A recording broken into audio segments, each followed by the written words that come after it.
شیخ Saadi نے اپنی مشہور و معروف نثر مجلس پنج گانا میں یہ روایت بیان کی ہے کہ حضرت سہیل طباعت کا پیشہ کرتے تھے۔ جب انہوں نے فقر اختیار کیا تو ایک عرصے تک ریاضت اور مجاہدت میں کثرت سے مشغول رہے، یہاں تک کہ ان کا رویہ صالح ہونے لگا اور ایک دو مرتبہ کسی معاملے میں کشف بھی ہوا۔ حضرت سہیل کے دل میں یہ خیال گزرا کہ وہ مرتبہ ولایت پر فائز ہو گئے ہیں۔ ان کا یہ خیال آہستہ آہستہ تکبر کی حد تک پہنچ گیا۔ اللہ تعالیٰ کو اپنے خاص بندوں کا گمراہ ہونا پسند نہیں، چنانچہ حضرت سہیل کے دل سے یہ خیال دور کرنے کے لیے ان کو الہام ہوا کہ تم خراساں جاؤ، وہاں کے ایک رئیس کی بیٹی جنون میں مبتلا ہے، اس کا علاج کرو۔ حضرت سہیل یہ الہام ہوتے ہی خراساں کے لیے چل پڑے۔ خراساں پہنچ کر انہوں نے لوگوں سے اس رئیس کا پتہ دریافت کیا تو انہوں نے ایک عالیشان محل کی طرف اشارہ کیا۔ آپ محل کی طرف گئے تو دیکھا کہ وسیع و عریض قصر ہے جس کے سامنے ایک باغ میں کچھ آدمی گشت میں مصروف ہیں۔ حضرت سہیل نے ان سے کہا کہ میں طبیب ہوں اور اس رئیس کی دیوانی بیٹی کا علاج کرنا چاہتا ہوں۔ ان میں سے ایک شخص نے غور سے حضرت سہیل کی طرف دیکھا اور کہا، میاں معلوم ہوتا ہے کہ تمہارا دماغ چل گیا ہے، آخر موت کو دعوت دینے میں کیا تک ہے؟ ذرا اس قصر کی دیوار سے اندر جھانک کر تو دیکھو۔ آپ نے اس دیوار کی دوسری طرف نظر ڈالی تو 20 کٹے ہوئے سر نظر آئے۔ ان لوگوں سے پوچھا کہ یہ کیا معاملہ ہے؟ انہوں نے کہا کہ تجھ سے پہلے کئی طبیب آئے، انہوں نے یہ دعویٰ کیا کہ وہ اس لڑکی کا علاج کریں گے۔ رئیس نے اس شرط پر اجازت دی کہ اگر علاج کامیاب نہ ہوا تو ان کا سر قلم کر دیا جائے گا۔ چنانچہ یہ کٹے ہوئے سر انہی طبیبوں کے ہیں جو اپنے تمام نسخے آزمانے کے باوجود علاج میں ناکام رہے۔ اگر تم بھی اپنا سر کٹوانا چاہتے ہو تو ہمیں تعارف کرانے میں کوئی حرج نہیں۔ حضرت سہیل نے کہا کہ مجھے سب کچھ منظور ہے، بس اس رئیس کے پاس مجھے لے چلو۔ چنانچہ وہ لوگ آپ کو اندر لے گئے اور رئیس سے ان کا تعارف کروایا۔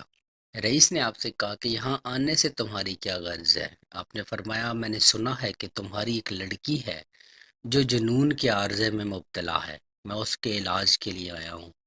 رئیس کہنے لگا، پہلے میرے محل کی دیوار کے اندر تو نکال ڈالو۔ آپ نے فرمایا، میں نے سب کچھ دیکھ لیا ہے۔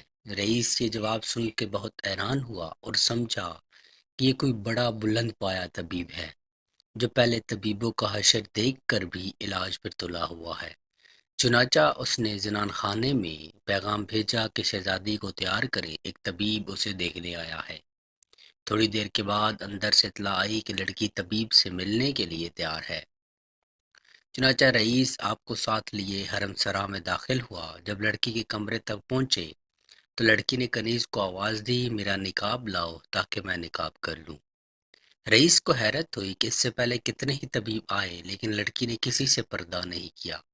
اس طبیب میں معلوم نہیں کیا بات ہے، وہ اپنے خیالات کو ضبط نہ کر سکا اور لڑکی کے سامنے ان کا اظہار کر ہی دیا۔ لڑکی نے جواب دیا، وہ مرد نہیں تھے، مرد یہ ہے جو اب آیا ہے۔ رئیس لڑکی کا جواب سن کر سٹ پٹا گیا اور اس کی سمجھ میں کچھ بھی نہ آیا۔ حضرت سہیل لڑکی کے قریب گئے اور السلام علیکم کہا۔ رئیس زادی نے جواب دیا، وعلیکم السلام اے پسر خاص۔ آپ نے پوچھا، تم نے کیسے سمجھا کہ میں پسر خاص ہوں؟ رئیس زادی نے کہا کہ جس نے تم کو یہاں بھیجا اس نے مجھ کو بھی متنبہ کر دیا ہے، تمہیں اللہ نے ایسی نعمت سے نوازا ہے جس سے روح کو تسکین ملتی ہے، اسی وجہ سے میں خجلت محسوس کر رہی ہوں۔ رئیس کی گفتگو سن کر عالم تغیر میں کھو گیا اور ساکت و صامت دیکھنے لگا کہ اب کیا ہوتا ہے۔ حضرت سہیل سمجھ گئے کہ لڑکی کا جنون نہیں بلکہ کوئی اور شے ہے۔ انہوں نے قرآن کریم کی ایک آیت پڑھی کہ شاید اس سے علاج ہو اور لڑکی کو سکون میسر ہو جائے۔ رئیس زادی نے جو ہی یہ آیت سنی غش کھا کر گر پڑی۔ تھوڑی دیر بعد جب ہوش میں آئی تو حضرت سہیل نے اسے مخاطب ہو کر کہا، مجھے سرزمین اسلام میں لے جاؤ۔ رئیس زادی نے پوچھا، سرزمین اسلام میں کیا شے ہے جو یہاں نہیں؟ آپ نے فرمایا، ارض اسلام میں کعبہ معظم ہے۔ رئیس زادی نے کہا کہ میرے سر کے اوپر نگاہ کرو۔